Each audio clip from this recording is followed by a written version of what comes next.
Thank you so much. And also, warm thank you to the organizers of this incredible session. Now, the advantage of being the last speaker in this panel is that I am heavily inspired by the previous two speakers. The disadvantage is that they have said a lot that I wanted to address as well. But that's fine. I think it's not about agreement so much as it is about enforcing some of the things that I think we do agree about and that we find important to get across. Now, what I find important about this Rome Charter is, broadly speaking, two things. First of all, I think a recognition that culture is a human right cannot be overemphasized. The importance of recognizing culture as a human right cannot be overemphasized because still there are many people, but also governments and states that consider culture to be something extra, something important, but well, let's first deal with a lot of other things and then we will see what will happen with culture. We see that now also in the COVID-19 pandemic. The cultural sector is heavily, heavily hit and seems to be sometimes a bit forgotten. So to see it as a human right is for me an important thing.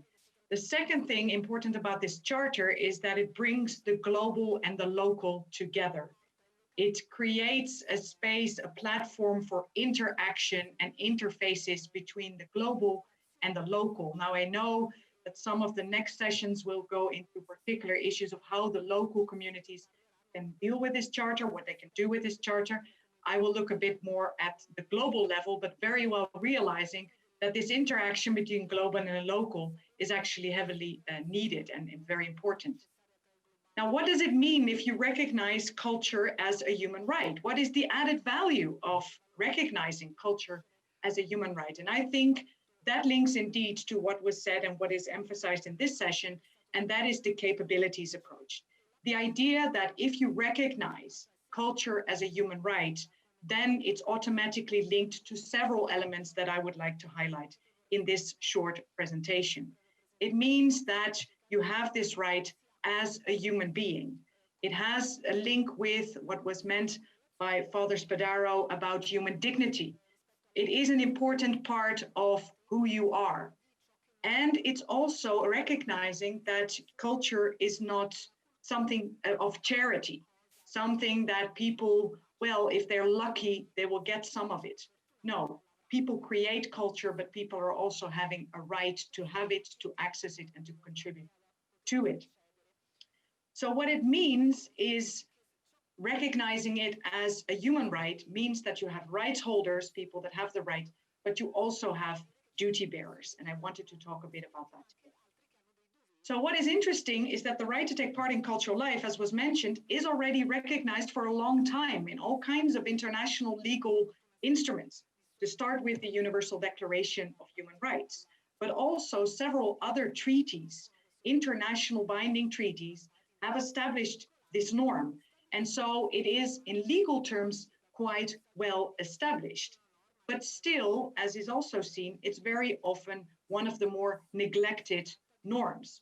If I think we would go around today and we would ask in the street people, as far as we can go on the street and ask people anything, but if we would do that and we would say, can you mention a human right? I don't think many people will come up with a right to take part in cultural life. So it is still a rather unknown, perhaps a rather neglected term, a rather neglected human right.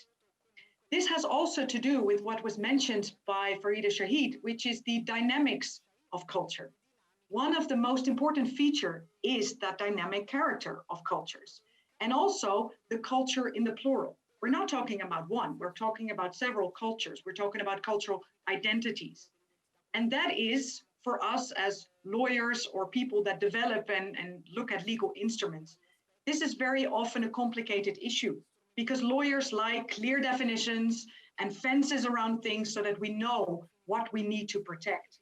And with culture, that's much more complicated because it is dynamic and it actually is part of the value of it that it is dynamic.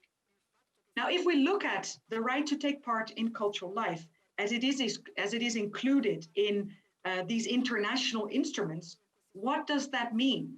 Because it's easy to put something on an international piece of paper and to put a couple of signatures to it. But what does it actually mean? Well, first of all, let us look who actually enjoys this right. Who has it?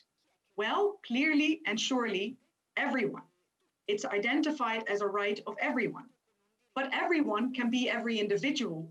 But as we know, culture is clearly something that we enjoy, that we develop, that we establish by linking to communities, not one, but maybe different communities. So it's not only an individual right, it's also a collective right.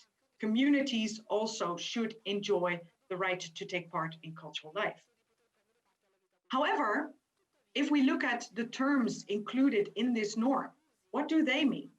What does cultural life actually mean? This is perhaps one of the challenges in putting these legal instruments into practice, is that they include vague and broad norms. Now, that can be a challenge. It can also be an opportunity, because it gives not only us, but also policymakers, lawyers, judges, but also us as academics or the general public, the opportunity to interpret these norms. That's what we're doing all the time.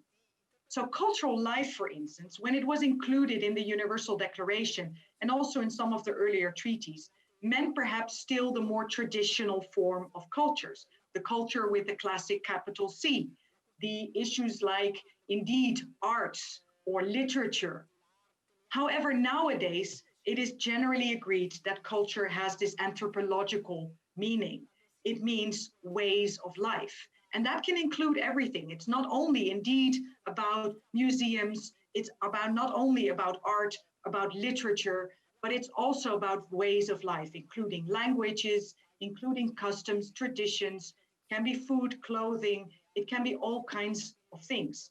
So this human right has actually expanded from being a bit of a narrow concept of cultural life to a much broader concept of cultural life. Then what does to take part mean? And this also, again, has been developed in the whole expression of these legal instruments. Taking part means that you have to have access to something, and access in many forms, not only literally, but also in an affordable way, in a doable way, have access to cultural issues, cultural forms, cultural productions. But it also means that you have to be able to do something more actively, because access can be also passive. You can enjoy and have access in a more passive way. But you also should be able to participate and also to contribute. So again, taking part in cultural life is not only a passive thing, it's also something very active. So it's about participation, it's about contribution, and it's about access. And all of these things form part of this particular right. Now then, of course, if all of us, individuals, communities, have these rights, who holds the duty to implement those rights, to respect the right, to promote the right? Well, first of all, of course, in a legal setting, that is the state. But the state meaning at each and every level. And that, again, is why this charter is so important. Because this is not only about capitals. It's not only about, in my case, The Hague, for instance, where the political system is based and where the government is located. It's about every level of government that should implement this right. And the local level, as was indicated by the first two speakers, is perhaps by excellence the place where this cultural right should be actually implemented. Because there you know which communities you're dealing with, who the people are in your city, in your region, in your community that you should deal with when you talk about these rights. Then if you see what kind of duties does this right entail? It entails, as we call it in legal terms, negative as well as positive duties. It's first of all, it's about respecting the freedom that we have to create, to participate, and to have access in cultural life. So it's about the state sometimes also not interfering with what is happening in cultural life. But it's also about positive obligations to facilitate, to promote, to create an environment, as was said, in order for cultures to flourish, to develop, and have that dynamic character. Now, this is perhaps a bit of a legal way of looking at it, to focus on the role of the state, because in my view, this is not enough. If we look at the right to take part in cultural life, it's not only the state. there's a lot of what we would call non-state actors that are also responsible for promoting and respecting the right to take part in cultural life. And I'm thinking first and foremost about all of us, individuals, communities themselves, who of course also have to respect those rights inside their communities, the rights of people participating, contributing, but also dissenting perhaps with some of the things that are going on. But I'm also thinking, and this might also have to be mentioned, about the role of private actors. Private actors such as companies, such as non-governmental organizations, private actors that play an important role in the promotion and protection of these cultural rights and the right to take part in cultural life in particular. Now, why is it so important, as I said, that we recognize cultural life as a human right? Again, what is its added value, and how does the Rome Charter reflect, in my view, perfectly that added value? That's first of all because a human rights approach to culture, the way that human rights links to culture, is about several principles. First of all, it's indeed about identifying rights holders and duty bearers. Who have these rights, and how can we make sure that they know their rights? Because it's first of all, as I started with, it's a matter of knowing your rights, knowing what they are, knowing that they exist and how you can enjoy them, how you can enforce them. So it's about empowerment. And that is precisely also what these capabilities are all about. It's also identifying, as I said, the duty bearers. Who holds a duty, and what does this duty precisely mean? And also, as Farida Shahid was mentioning, it's also about accountability. If your rights are violated, where can you go? Are there remedies available to you to say, my rights here have been violated? Who does something about it? Impunity is one of the worst elements of human rights violations. They take place, and I agree with Farida, they take place everywhere and in every situation, in almost every part of the world. But important is what happens when they happen. What do we do then? Second principle of a human rights approach to culture was also mentioned, is that all human rights are interrelated and interdependent. Human rights are not a pick and choose. Human rights are not à la carte. You cannot say, well, I prefer these rights or I give preference to those, because they are all interrelated. If you talk about cultural rights, indeed, if you talk about participation in cultural life, you talk about other human rights as well. Freedom of expression, freedom of association, freedom of religion. But you also talk very importantly about the right to education, for instance, or the right to health, or the right to food. All of these rights form part of the promotion of cultural life, but also cultural dimensions of these rights should be taken into account when you talk about education, for instance, or health. So it's not a matter of only focusing on the right to take part in cultural life. That right is also part of a broader spectrum. And the right to take part in cultural life gives you opportunities, for instance, to also be active in political life, or get a better job, or get better education. They're all related, and it's not a matter of pick and choose. Central, as was also mentioned in a human rights approach, is participation and inclusion. Human rights are all about equality, about non-discrimination. But equality doesn't mean that we all should be the same. Actually, cultural rights promote also the right to be different. The right to be different and the right to be respected for diversity and differences. But that also means that we are at the same time inclusive, that we don't create those silos, as Farida was mentioning, that we include. But that also means that we have to have participation, that we have asked people to participate and to have a real dialogue with each other. Equality and the right to be different means that we also should treat unequal situations unequally. And that brings me to my last point on the human rights approach, and that is indeed be focused on the disadvantaged groups. These kind of rights should also imply that we pay particular attention to certain groups who are marginalized or disadvantaged for many different reasons. And I'm mentioning a few. We can think about women, children, but also, for instance, nowadays in the COVID pandemic also very important, the elderly, people with disabilities, minorities, indigenous peoples.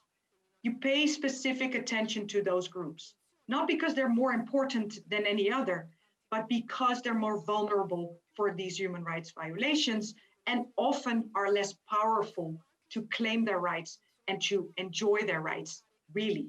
So that's why we pay specific attention to that. It's also to provide a counterbalance to the issue of the majority rules. The majority rules, if you see democracy as a very simple term whereby majority rules, human rights are there to also pay attention to minorities and disadvantaged groups. And I think in culture, that is also of particular importance. Coming therefore to the conclusion, why I think this Rome Charter is so crucial and what it does so well, in my view, is precisely this capabilities approach. Because if you look at what it says in terms of discover, create, share, enjoy, and protect, it's precisely pointing at these human rights principles. The human rights approach to culture is reflected in these capabilities. And the promotion of these capabilities, I think, will indeed allow individuals, empower individuals and communities to enjoy their cultural rights. They will make it possible for people to live that life in dignity, including a form of cultural dignity. So participation in culture is a human right, and that is at the bottom, in my view, of the Rome Charter. And that is why I think it's of such a crucial importance. Now, the question, of course, for all of us is, okay, the Rome Charter in the end is also a very nice, colorful document. But what are we going to do with it in practice?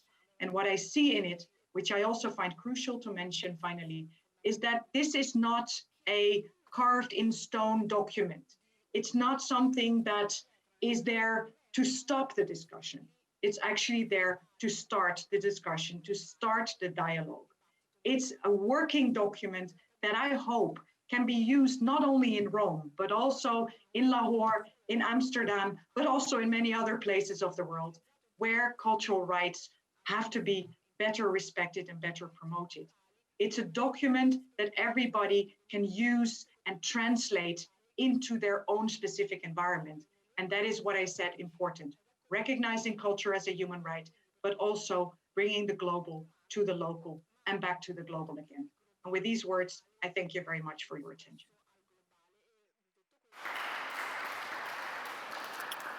Thank you. Thank you very much, Professor Donders.